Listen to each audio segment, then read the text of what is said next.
Hey everyone, welcome back to AMZ Affiliate Bootcamp. Now, this lesson, lesson 3, is important because it's all about the best way to improve your site's ranking and get more organic traffic by using a link building outreach strategy. Inbound links are still at the top of Google's ranking systems, so the more links that your site gets, the higher you appear in search results and the more people will visit your sites. Now, there are 3 basic ways to get inbound links. There are natural links, manual outreach links, and self-created links. Now let's talk about each in turn. First off, we have natural links. By SEO standards, the best way to get a link is to have another site owner or writer mention your content and include a link to your page. We call this a natural link because it's unsolicited.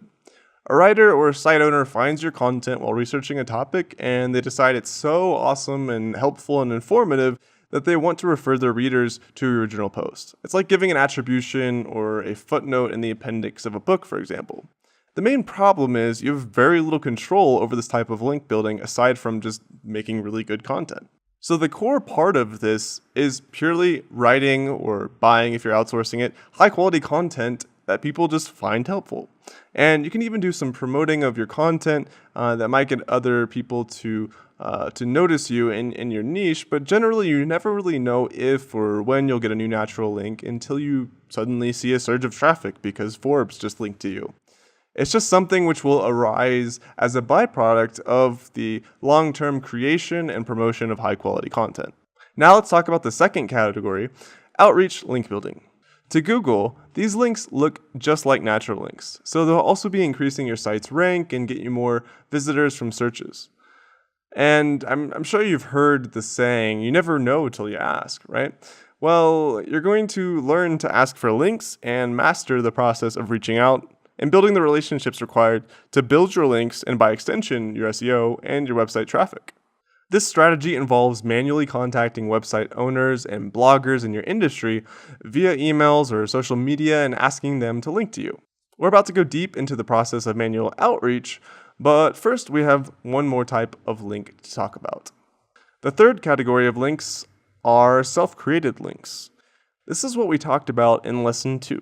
This is the black or gray hat SEO methods of making your own links via private blog networks or link farms or buying links from people with these kinds of networks. The list of tactics for getting self-created links shrinks or grow according to the hacks the SEO guys discover and then Google usually patches to fix, but basically they include things like spam blog commenting, which again, if you've had a site of your own, you've probably seen tons of this, like literally hundreds overnight sometimes from people spamming your blog. There's press releases, there's article directories, most famous of which is ezine articles.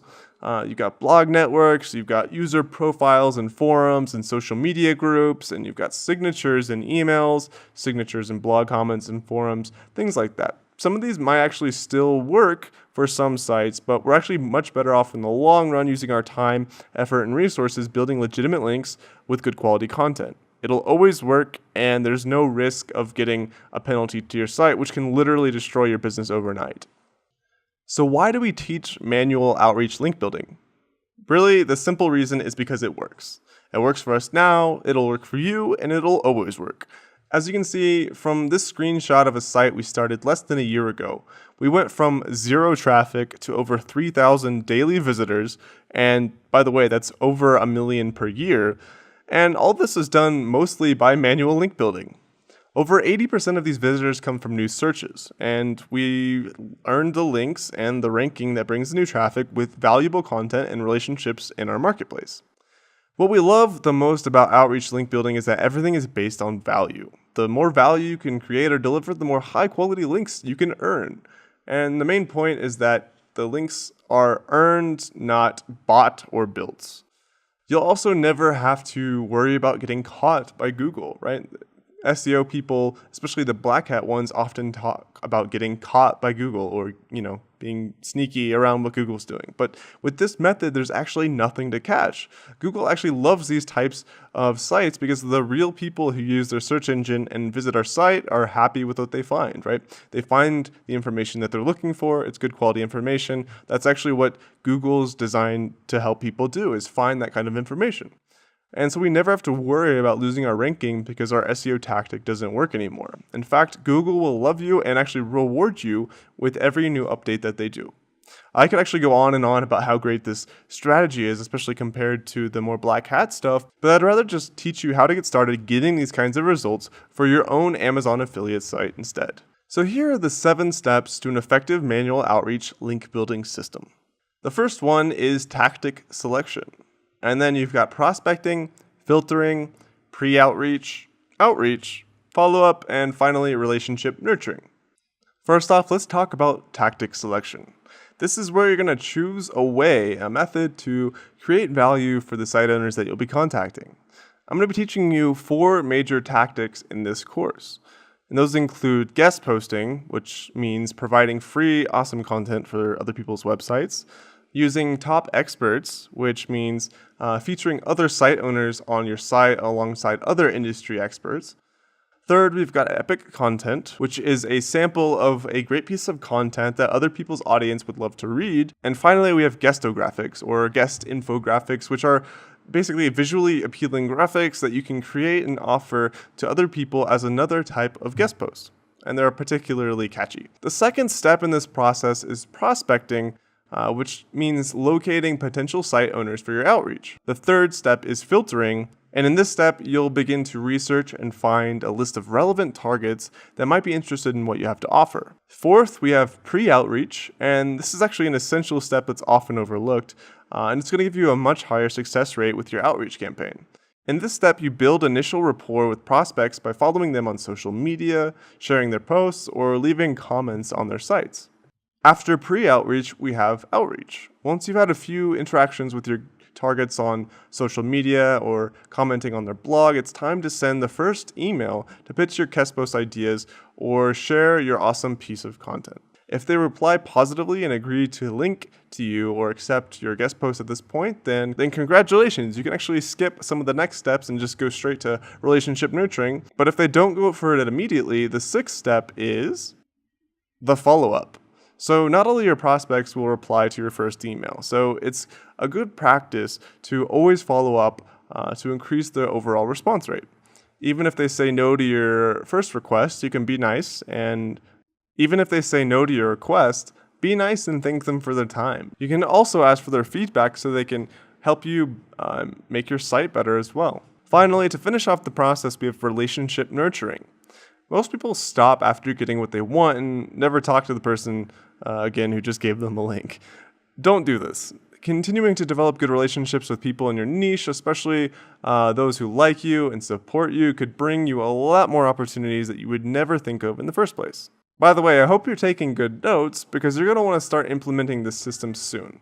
But we've got a couple other things to do first before we move ahead with your new outreach campaign. So let's talk about how to be successful with your outreach link building campaign. There are 3 main things that basically I want you to keep in mind as we begin our outreach campaigns to get you off on the right foot. The first thing you need to do really is make sure you have a really high quality website. If your site looks bad, then of course people aren't going to be nearly as interested in getting back to you, but a well-designed website with high quality content will make you more reputable and will encourage people to be more likely to link to you. They'll think that you're an authority and have more confidence because they're directing their audience to you, right? And so if they're confident that you're a reputable brand, then they'll be more comfortable doing so. The second thing to think about is to make sure you always personalize your outreach email. The biggest mistake that we've seen is that people don't spend just a little bit of extra time to personalize those outreach emails. It just looks like a template and people ignore it. So when I say personalized, just replacing the name or the dear blank, just replacing that with the person's name is not enough. It's too easy to customize that with templates. So our best recommendation would be to actually visit your prospects' websites and social media profiles and collect more information about them. do some cyber stalking to get some useful information to make your emails personable. And then you can use that data to craft more personalized emails and make it obvious that you're not using a template to blast everyone randomly all over the internet. Do that, and I guarantee you that your success rate will be significantly higher. And finally, the third main thing to refine this strategy is to ask for a share. Don't actually ask for a link, even though that's what you're ultimately going for. This is a really cool tip that we learned from our friend Chris at rankxl.com. He found that asking for a share has a much higher success rate than asking for a link directly. Most people nowadays are aware of SEO and they know that you want a link, but asking for a share is much less aggressive, right? If you're like, hey, random person, link to me, right? But if you say, hey, share my post, right? Social media is a lower barrier ask. And so this is going to likely increase your overall success rate, and there's a good chance it'll give you what you want anyways, and even if it doesn't, there's still a really good chance that you get a social share. Okay, so that's the overview of the link building process that you're going to be using. And the next lesson will show you how to create your 5-month link building plan for your new site. And then in the rest of this module, we'll get into the specifics of each of the 4 tactics for building links, ranking better, and growing your traffic.